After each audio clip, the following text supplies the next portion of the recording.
Welcome to yet another edition of TV Africa News. This is Africa Today. My name is Najima Lima, but first are the headlines. MPs elogize MP Okabe, call for enforcement of speed governors. Rwanda accuses Democratic Republic of Congo of fabricating massacre that UN says killed 131 people. Brazilian football legend Pele to spend Christmas in hospital as cancer advances. Welcome once again. Now the news in detail. Parliament paid a tribute to the former Serere County Member of Parliament, Honorable Patrick Okabe, who died in a motor accident alongside his wife, Christine Okabe, on Monday, 19th December 2022. The accident, according to the police report, occurred on the Mbale-Tirinyi Road and was caused by a collision between a heavy truck and the vehicle carrying the deceased. We have more. Members of Parliament on Thursday said that Honorable Okabe's death is a reminder to reinforce speed governors and expand roads, which they said will potentially reduce road carnage. Toro Road District Woman MP Honorable Sarah Opendi proposed that government's focus should move away from mere road construction to road designs. The Minister of Information, Communication Technology and National Guidance, Chris Abaliomusi, called for vigilance by road users during the festive season that he said is often marred by road accidents. The Prime Minister, Robin Anabanja, who moved the motion to honor Okabe, described the 64-year-old legislator as an exceptional leader who served with integrity, a peacemaker and a mentor. The Vice President, Honorable Jessica Alupo, on behalf of President Yoweri Museveni, First Lady Janet Museveni and herself, said that Okabe loved Teso and its culture, was non-discriminative, and called on MPs to emulate Late Okabe's style of leadership. According to the funeral arrangement program, Okabe and his wife will be laid to rest on Saturday in Serere. Rwanda accused the government of the Democratic Republic of Congo on Wednesday of fabricating a massacre that a United Nations investigation says was committed by M23 rebels and cost 131 civilians their lives. We have more with Naluko. Kinshasa accuses its small Rwandan neighbor of supporting the M23. Kigali denies these accusations, but the United States, France, Belgium and UN experts confirm them. The rebellion has taken control in recent months of territories in the eastern DRC, a troubled region rich in mineral resources, aggravating tensions with Rwanda. Talks between the DRC and Rwanda in Angola appear to pave the way for a truce, but Kinshasa later accused the M23 of massacring civilians in the village of Kishishi. According to a UN investigation, 131 people were killed there on November 29th. Kigali said that the incident was in reality an armed confrontation between the M23 and illegal armed groups allied to the FARDC of the Congolese army. The M23 has denied committing the massacre, citing stray bullets that killed only 8 civilians. Rwanda has repeatedly accused the DRC of colluding with the Democratic Forces for the Liberation of Rwanda, a Rwandan Hutu rebel movement, some of whom were involved in the 1994 Tutsi genocide in Rwanda. A new report by the European Investment Bank says Africa could make $1.1 trillion from the sale and use of green hydrogen. The report says that harnessing Africa's solar energy to produce 50 million tons of green hydrogen a year by 2035 can help secure global energy supply, create jobs, decarbonize heavy industry and transform access to clean water and sustainable energy. The study, in conjunction with the International Solar Alliance and the African Union, highlights the benefits of harnessing solar power to create green hydrogen in 4 African hubs, that is Mauritania, Morocco, Southern Africa and Egypt. It is the first detailed research on the feasible development of green hydrogen across the continent, according to the European Investment Bank.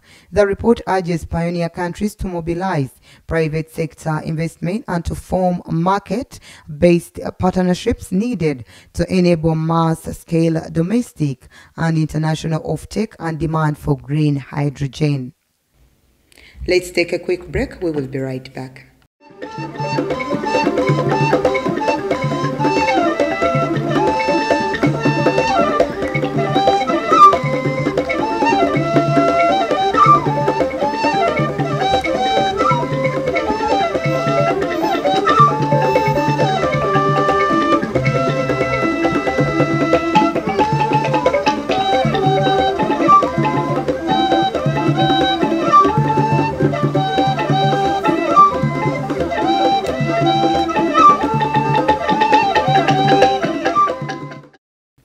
Welcome back. You're still watching TV Africa News, The Right to Know.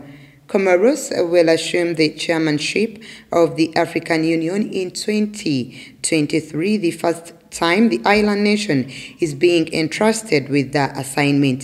Comoros was handed the responsibility after Kenya withdrew its bid. President Azali Assoumani and his Kenyan counterpart William Ruto had been separately lobbying for the top post, but following a meeting on the sidelines of the US-Africa Summit, Nairobi pulled out. In a statement on Thursday, the Comorian president expressed gratitude to Kenya, saying the decision showed Nairobi's commitment to promoting unity and stability in the East African region. Senegal's President Macky Sall is the current chair of the African Union. The holder of the seat chairs the biannual summit meetings of the Assembly and represents the continent in various international fora. This role is different from that of the chairperson of the African Union Commission, currently held by the Chadian diplomat Moussa Faki Mahamat. Moving on, there was anger and disappointment in Goma on Wednesday after the United Nations Security Council voted unanimously to extend the UN peacekeeping mission in Congo, known as MONUSCO. We have more. The force was the target of deadly summertime protests by Congolese, who said armed groups were still roaming the country's east and they were not being protected. Peacemakers were also accused of retaliating against demonstrators, sometimes with force. Kasereke Altani and his two brothers, who remember their March August MONUSCO in July 2022, say that it is like renewing the pain they felt because they walked peacefully and there were dates even others are still in prison. After the anti-UN protests, President Felix Tshisekedi called a meeting to reassess MONUSCO's presence. The government called for a review of the transition plan for MONUSCO, and Foreign Minister Christophe Lutundula later mentioned 2024 as the goal for the force's withdrawal. The resolution extending the UN peacekeeping force until December 20th, 2023 strongly condemns all domestic and foreign armed groups operating in the country and demands they immediately cease all violence and destabilizing actions and the illegal exploitation and trafficking of natural resources.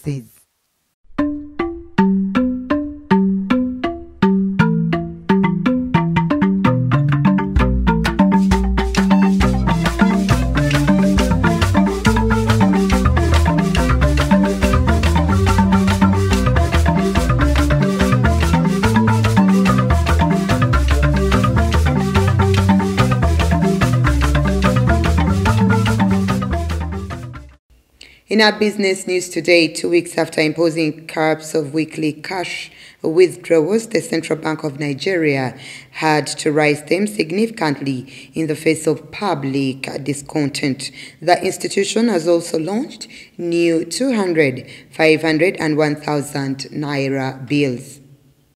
The central bank acknowledged in a statement on Wednesday the vital role cash plays in supporting rural and disadvantaged communities and will ensure an inclusive approach in its transition to a cashless society. The Central Bank of Nigeria had decided to impose caps to limit the use of cash in the economy. Among other things, it was concerned about counterfeit bills, the volume of cash out of the banking system, and the huge amounts of ransom money being paid to bandits and kidnappers. The central bank said in its statement on Wednesday that maximum weekly withdrawal limit for all means for individuals and companies should be 500,000 naira and 5 million naira respectively. On December 6th, the institution drastically reduced the weekly cash withdrawal limit for individuals from 2.5 million naira to 100,000 naira overnight, which angered Nigerians who use a lot of cash for business, especially in the informal economy where many do not have bank accounts.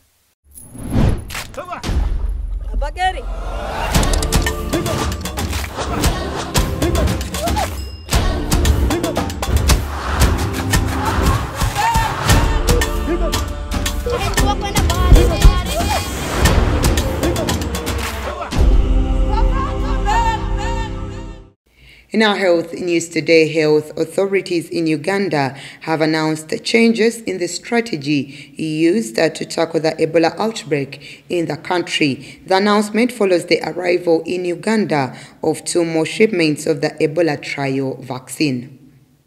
According to Uganda's Health Minister Jane Ruth Acheng, the trial of the Ebola vaccine will not stop but will be done. It's only a revision of the protocol to change the methodology from giving the vaccine to contacts if the global experts advise to giving it to volunteers who are ready. Speaking on behalf of the UN, the World Health Organization's local representative said that Uganda had now the capacity to organize a trial of the Sudan strain of the Ebola vaccine. Dr. Yonath Tegegen Waldemariam, World Health Organization Uganda representative, said that the Makerere University Lung Institute in Uganda has all the knowledge and the skills and the capacity to respond to making a trial of the Ebola Sudan vaccine. Last Saturday, the Ugandan government lifted a 2-month-long lockdown in 2 districts at the center of the country's Ebola outbreak. 3 candidate vaccines are one developed by the University of Oxford's Jenner Institute in Britain, another from the Sabine Vaccine Institute in the United States, and a third from the International AIDS Vaccine Initiative will be trialed in Uganda in the coming weeks.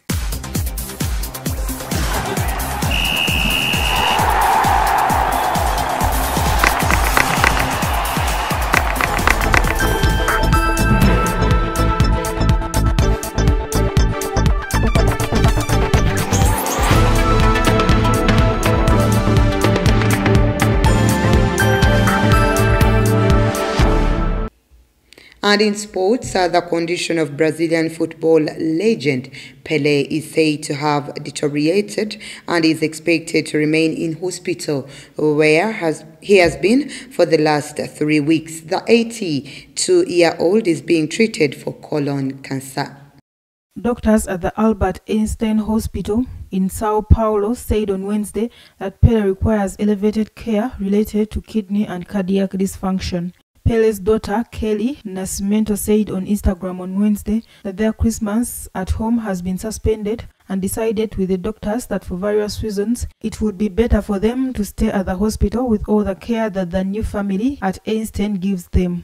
The 82-year-old soccer player, widely considered to be one of the world's greatest, has been in the hospital since late November. Pelé is Brazil's all-time leading scorer with 77 goals in 92 games and helped his country win the World Cup in 1958, 1962 and 1970. At the 2020 World Cup in Qatar, the Brazilian team held a banner on the pitch honoring Pelé, while fans also unfurled a giant banner and read "Pelé get well soon." Following Argentina's victory against France on Sunday, Pelé hailed performances from Argentinian squad leader Lionel Messi and France's rising star Kylian Mbappe, as well as semi-finalists Morocco. That was the news. Thank you for always keeping it TV Africa. Please do stay tuned. More programming coming your way.